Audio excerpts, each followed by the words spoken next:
Mr. Hamilton, distinguished guests, and fellow IT students, my name is Dave Hopkins, and I'm here to give you a presentation on smart technology. How many of you out there have a smartphone? Can y'all give me a couple of things that it do that the old flip phone couldn't do? Kevin? Switch the internet? Absolutely. Well, yeah. Glenn? They generally have better cameras. Absolutely.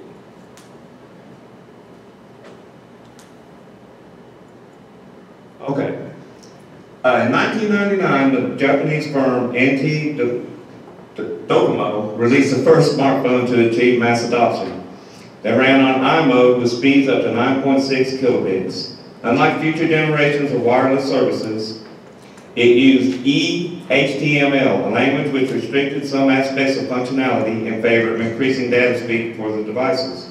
Lower functionality, small screens, and limited bandwidth allow for phones to maximize the slower data speeds available at the time. I-mode allowed Docomo to accumulate an estimated 49 million subscribers, which is really small today. Smartphones were still a rare feature in the early 2000s. In the mid-2000s, Microsoft Mobile started to gain popularity among businessmen and women in the U.S. Then came the infamous BlackBerry. BlackBerry was nicknamed Crackberry because it was so addictive. The company first released its GSM BlackBerry 6220 and 6230 devices in 2003. In 2006, it released a 7730, which featured colored screen. BlackBerry was popular with business and young people, while Windows Mobile was only popular with the business community. This new wave of phones allowed users to email, fax, make traditional calls. As the BlackBerry gained traction, its use spread to the casual and novice user. Another company that made a breakthrough was the Palm. Although originally PDAs, Palm later turned into business-focused smartphones. In 2007, Apple introduced the iPhone, one of the first to use multi-touch interface. The iPhone is notable for its use of large touchscreens for direct finger input instead of the stylus, keyboard, or keypad typical. Android was released in 2008. The first phone to use Android was the HTC Dream. Android is an open source program founded by Andy Rubin and backed by Google.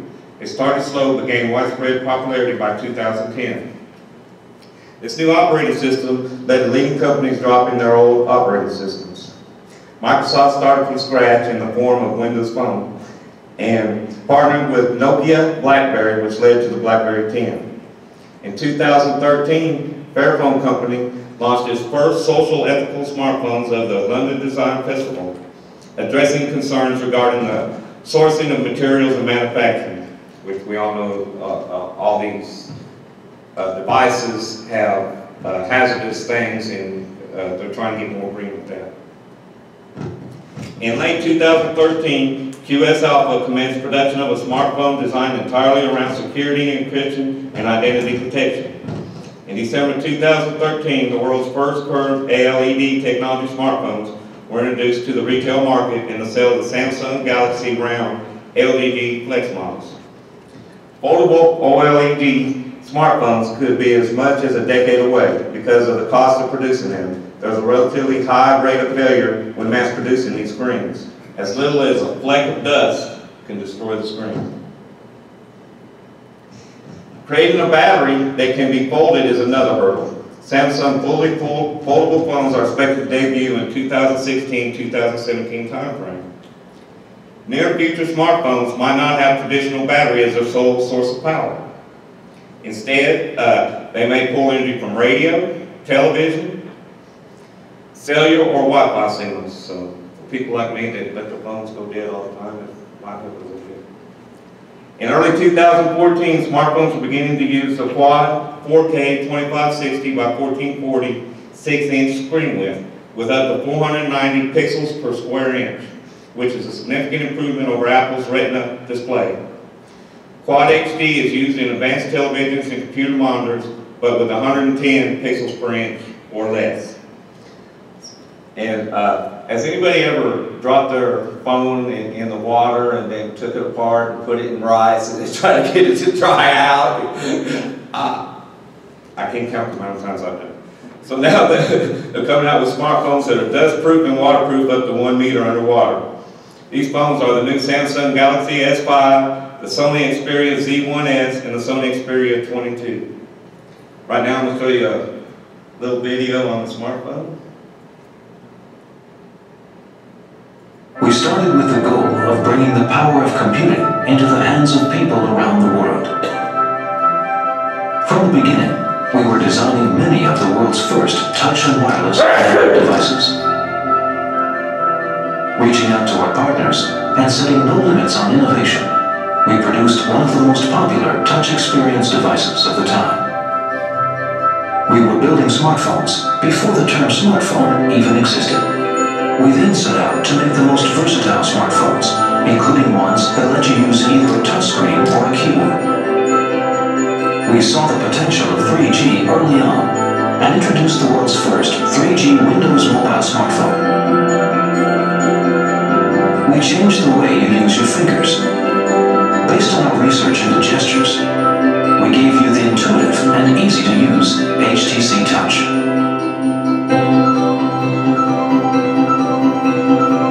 We then announced a new way for you to experience the internet with the world's first Google Android smartphone. To give you the most personal experience, we introduced HTC Sense, a user experience that fundamentally changes the way you use your phone by making things work the way you expect them to.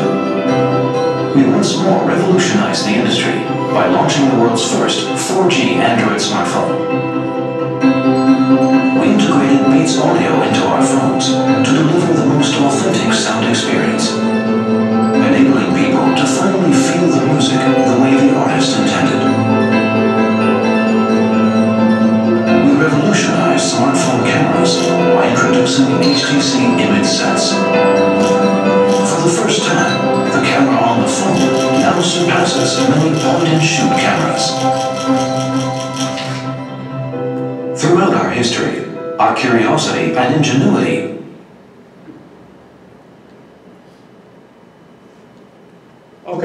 some of the features that the smartphone has is Wi-Fi hotspots. Anywhere you can have cell reception, you can use your Android phone to go online with your laptop or tablet. Face unlock, I think this is pretty cool. Instead of having to constantly type in your password, just smile at your phone and it unlocks it. Automation, third-party Android apps like Tasker and Automagic take automation to the next level. For instance, you can set it up to shut off the ringer when you go into class, which would be real good for me because one time we were sitting in lecture and I had my phone in my jacket and Mr. Hamilton was up there just talking away and my phone goes off playing only God knows why, full blast. It's very embarrassing. Android Beam. You click your phones together and you share photos and apps. Just make sure you don't have any photos on there that you don't want somebody to see. Keyboard. You can download several third-party keyboard apps such as Swipe and SwiftKey. Screenshot. Hold down the power and volume to capture a screenshot, like if you're on the road and you can take a picture of your maps and save your battery. Set data controls. Shows how much data you use and have left. Auto app updates. You can use Google Play to automatically update your apps. Accessing open tabs from other devices. If you have Google Chrome on your phone and your computer, they can talk to one another and you can go from phone to computer or vice versa. The old widget. Customize home screen and use shortcuts to access phone numbers and even directions one tap right from the home screen. Alrighty.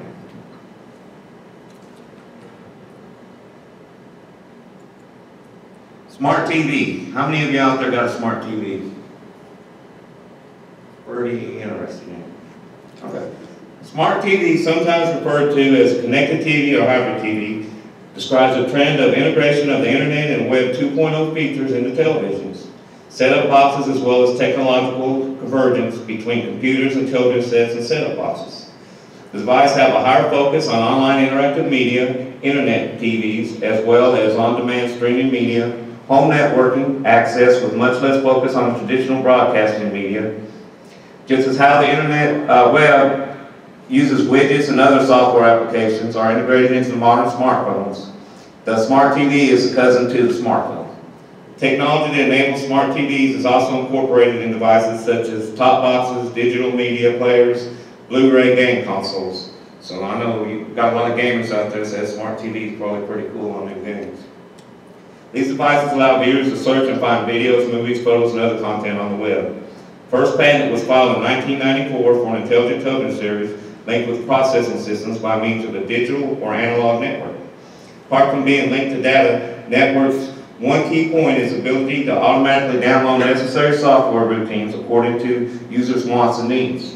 Smart TV platforms or middleware have a public software development kit and or native development kits for apps so that the third-party developers can develop applications for it.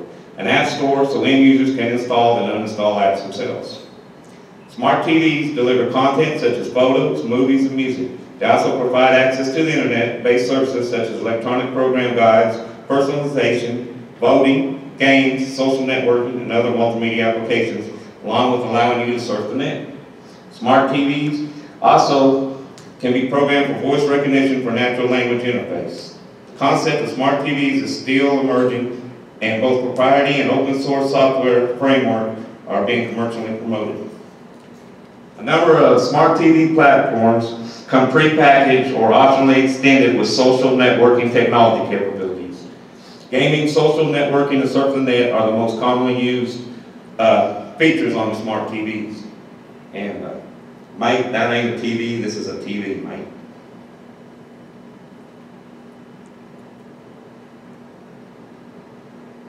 What's up guys, and welcome to another product feedback video. This video will be a general overview of what smart TV actually is. Because the term gets thrown around a lot, and a lot of people ask, what does smart TV actually bring for my television? Or if I'm looking to upgrade to a new TV, should I get one which has smart inside? Well, if you guys haven't seen it yet, Samsung actually has released a new range of TVs for 2013. There is a link in the description which shows their ads, so if you go check it out, please leave a comment saying that product feedback sent you. But what I will do is I'll explain to you using my current TV, which is a 2012 model. The 2013 has a slightly revamped interface, but the functionality is still very similar. So what does smart TV actually mean? Well, what it means is that the TV is connected to your Wi-Fi network. So first off, what you can do is you can actually access something called All Share. This is actually common even for non-smart TVs, but it's a feature nonetheless. If you go to All Share, it actually makes the TV as a DLNA-enabled device. That means your network at home can actually see this TV. So using an app on your computer, you can put files into that app and then stream those files over either Wi-Fi network or Ethernet network to your television. So it's a way of networking your TV at home. But what they're more pushing as a network-enabled TV, or what a smart TV in my opinion means, is something to do with accessing internet channels over onto your television. So what do I mean by internet channels? Well, the way it works is very similar to how you have apps on your iPhone or on an Android or anything like this. You actually can go over to the Samsung App Store once you've logged on. This is the smart TV interface which you're looking at, and download apps through their App Store. And these apps come from a variety of people, and I've actually loaded a few that I like to watch myself. And in Australia, what's quite common is ABC iView and SBS On Demand. So for example, if we click into the ABC iView app, this connects over the internet to ABC. So this means you can stream channels and TV shows and things like that which might have been shown on TV, or otherwise are only shown through the ABC iView app, such as Doctor Who, or even The Checkout, which I've got to watch later on, which is a pretty cool TV series. And what you do is you pretty much just click any show, you can hit play, and then that video will actually connect up, and then you can start streaming it over your internet. The only thing you've got to be careful of is that this does chew up a lot of your downloads. So if you're using a 3G dongle, which is one of those USB sticks, you can't really have internet connectivity on this TV. You need to have a home Wi-Fi network or a Ethernet network hooked up to the TV. It's just not fast enough with the USB dongle. So as you can see here, the clarity is pretty good and it loads up pretty.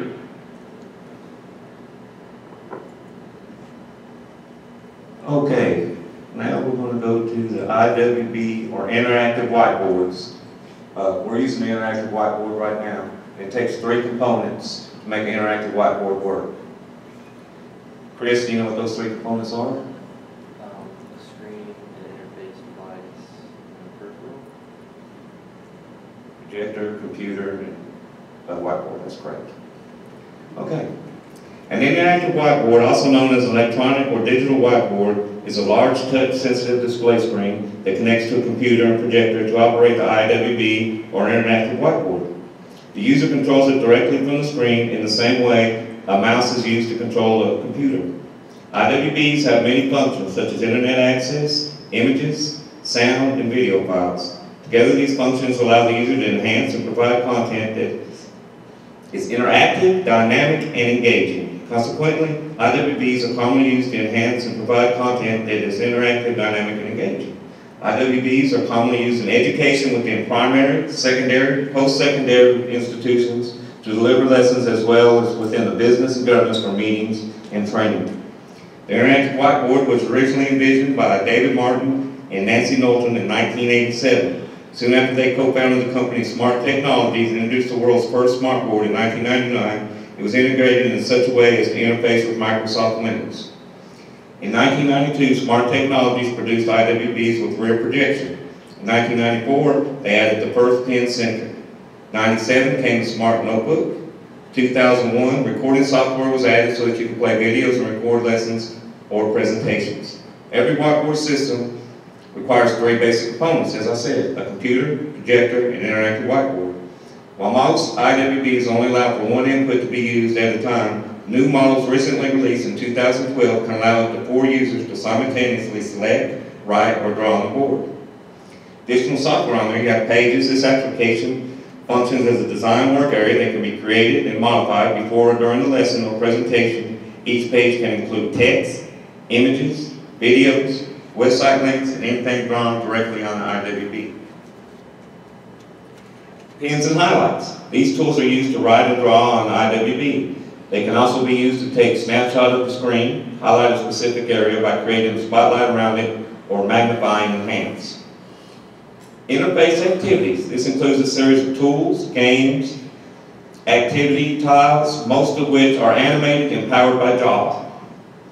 Backgrounds and objects. The purpose of the background option is to supply color or patterns to a document. The Objects tool can be used for drawing or hiding other information. Both can add animation. The digital gallery. This is a large bank of ready-made images, multimedia, subject-specific tools that can easily be incorporated into a lesson or presentation. Page recording capabilities. The main function of this is to record the activity taking place on the IWB, which can also be saved and replayed for immediate or later review. Category sort. An activity used to organize items into appropriate classification. Tiles. The purpose of this activity is to hide words or images and then reveal them. The tiles can be used to cover one large picture or multiple words or images behind each tile. Hotspots. An interactive map used to identify various cities, countries, and continents throughout the world. On your IWB, you can play games, anagrams, and Sudoku. Does anybody know what Sudoku is? Glenn. It's a number-based puzzle game where you try to fit each number without doing it twice in the same line and cube. That's absolutely correct. And last but not least, what Grandma does, crossword puzzles. Okay, now I'm going to show you a little video that incorporates 2 of the things I like best, history and war.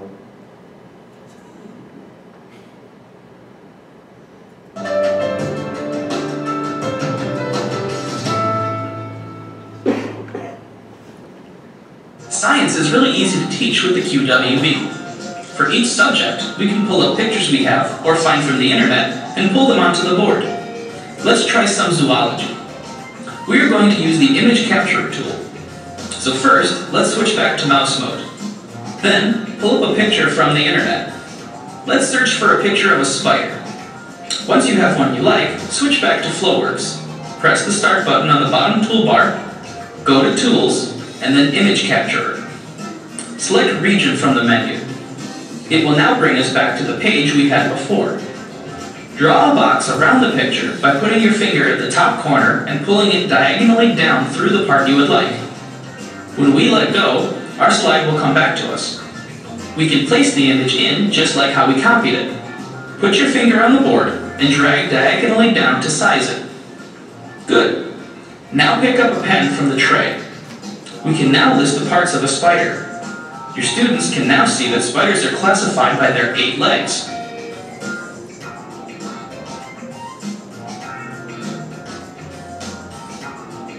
History is just as easy, especially with lots of visual cues to relate to our lessons. Here we are going to feature the image library as we present on World War I. On the bottom toolbar, next to the media button, you'll find the image library icon. Once pressed, you now have access to a large collection of pictures sorted by category. Once selected, you can place it just like any other image. So now we can introduce facts like new warfare weapons were first introduced in World War I, such as tanks. This made the war to end all wars very deadly, especially with the introduction of mustard gas. These things paved the way for the slow-paced trench warfare seen throughout the Great War. This went on from 1914 to 1918, and many people thought such a thing would never be seen again. You can really make the past come to life through presentations like this.